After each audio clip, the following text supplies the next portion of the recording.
Hi friends, it's Amy. Welcome to my bookish life. It's middle grade March. So let's talk about my hopefuls and some recommendations. So let's get to it. All right, so first let's talk about the group read. I am so excited for The Mona Lisa Vanishes by Nicholas Day. This has been on my radar since I think it came out, and I've been so intrigued by it and haven't picked it up. This is the true crime account, nonfiction account of the Mona Lisa disappearing from the Louvre. And I am so excited. That is really all I know. That's it. I love books that have like an artist, an art kind of center around them. True crime, including an art heist. Say less. Okay.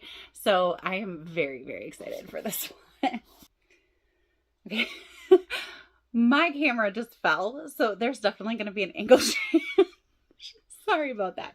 So I thought that I would go through each prompt and I would tell you a book that I would recommend and then the book that I'm hoping to read. So the first prompt is a one-word title, and I am very excited that for Krista's Patreon book club, one of the books fits this prompt. It is Wild Oak by C.C. Harrington. It is a historical fiction about a girl named Maggie, and she has a stutter. Just the thought of like somebody having some kind of challenge during a historical fiction setting and having to overcome that has just always been very intriguing to me. So I'm really excited about it. Also, it has a gorgeous cover. I just can't with how gorgeous the cover is. So really looking forward to that. And then I would suggest the book Iceberg if you have not read it. This is by Jennifer A. Nielsen. It takes place on the Titanic, and Hazel is the main character. And Hazel wants to be a reporter one day, and she just knows that if she can stow away onto the Titanic, she can find a story to write that's going to make her famous, and that's going to make it so that she can thrive in the United States. And things go a little crazy. It is a gorgeous story. I love the Titanic setting. If you in any way love Titanic as much as I do, this is definitely a book that you want on your repertoire of books to read. So I definitely recommend Iceberg by Jennifer A. Nielsen. Then the next one is a debut novel, and somebody in a Facebook group that I belong to had the beautiful forethought to ask all of the authors that were there what their debut novel was. And I was so thrilled to find that The Simple Art of Flying is Corey Leonardo's very first novel. This book has the most beautiful cover. I mean, I say that about a lot of books, but man alive, this is so beautiful. It is a fantasy about two gray parrots that were born in a pet store. They want nothing more than to fly away into the wild. Sounds a lot like Madagascar or Rio.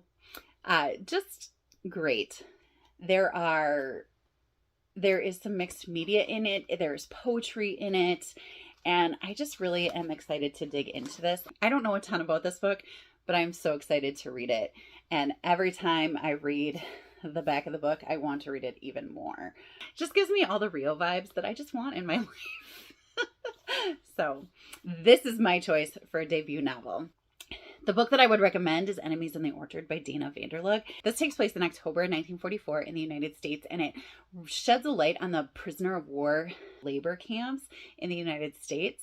The main character is Claire. Her brother Danny is at war fighting, and the orchard where her family lives and works hires some German prisoners of war to work in the field. And it is a very conflicting feeling for her as she sees the humanity in these prisoners, and also hates them at the same time.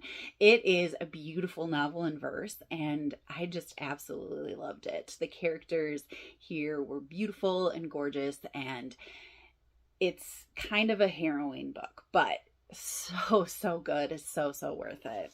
The third prompt is immigration or refugee story, and for that I'm very excited to dig into The Lost Year by Catherine Marsh. This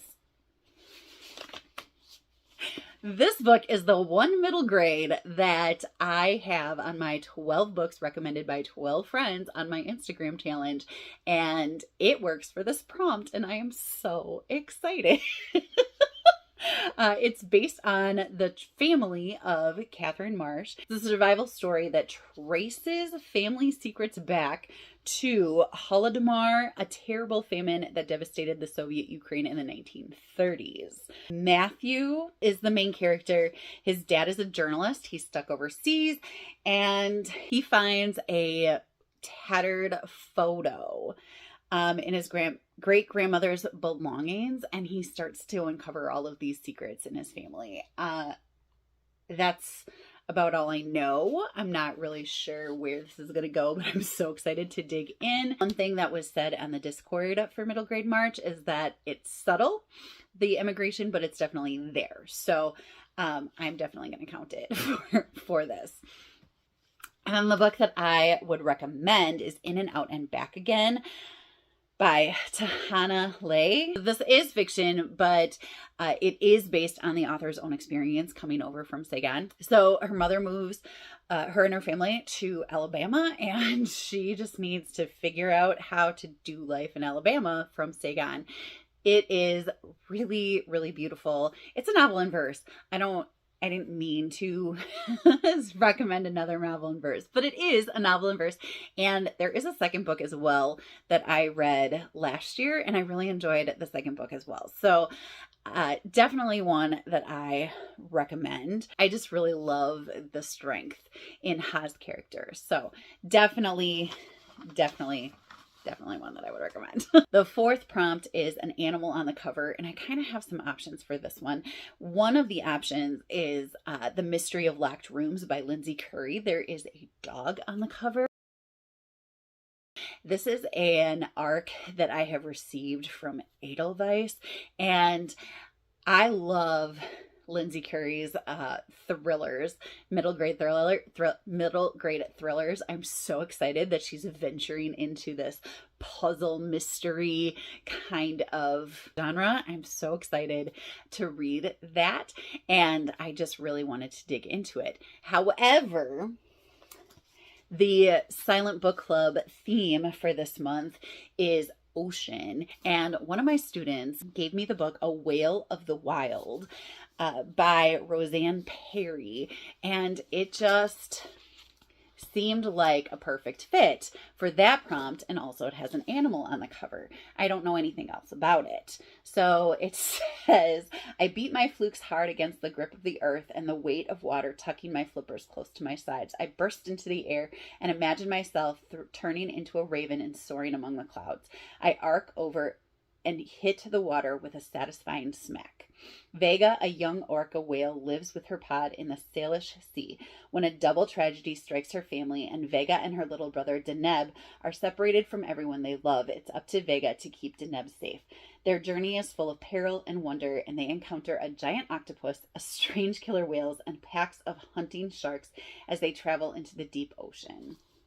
I just love books from animal points of view, and this is just going to be perfect. I'm so excited. So excited. But I would like to get to both of those books this month. And then my recommendation for an animal on the cover is Belly Up by Stuart Gibbs. I talk about this book all the time. I cannot get enough of recommending this book to people. This is the first book in the Fun Jungle series by Stuart Gibbs. And Teddy Fitzroy is the main character. He lives at the zoo because his parents are both workers at the zoo. So he kind of lives in a trailer in the parking lot with the rest of the workers that live around there. And Fun Jungle is the biggest zoo in Texas. Okay, like it's huge. And this multimillionaire made it for his daughter, who meets Teddy and becomes his friend. And the hippo dies. Teddy is convinced that the hippo was murdered and nobody believes him. So he goes on an adventure to solve the mystery of the dead hippo. These books are crazy, wacky, wild, ridiculous, but also so much fun and so wonderfully written. I highly recommend Belly Up. And the last prompt is a book that you've missed out on. Before I knew what Middle Grade March even was, the group read was Sweep: The Story of a Girl and Her Monster by Jonathan Auxier. And I am very excited to dig into this one. It's about a girl who is this chimney sweep, and there's something about all of the ashes like forming a monster. Okay. A golem made from soot and ash. See, I'm not going crazy. Like, right? Okay. I've heard so many great things about this. I don't know a whole lot about it, but I've heard so many great things about it. And I really want to get this into my red column. Jonathan Auxier wrote The Night Gardener, and I really enjoyed The Night Gardener. I thought it was really well told. It was so creative and just sucked you in. And I really think that Sweep is going to do the same thing. And I'm really hoping that it does. And then for this one, I was thinking more of the group reads that I've missed. It's just kind of where my head was. So I didn't actually write down anything as a recommendation for something that you've missed out on. But most of the books that I've talked about today are books that you may have missed out on. So there you go. So that's all that I have for you for today. I have so many more books that I would love to get to. Perhaps I will have a prolific reading month. I would absolutely love it if I could. So let me know what you think of any of these books down in the comments. Let me know what you're reading for Middle Grade March. I love to hear from you. Commenting, liking, subscribing really helps my channel grow, and I so appreciate it. I hope you're finding something wonderful to read, and until next time, happy reading. Bye.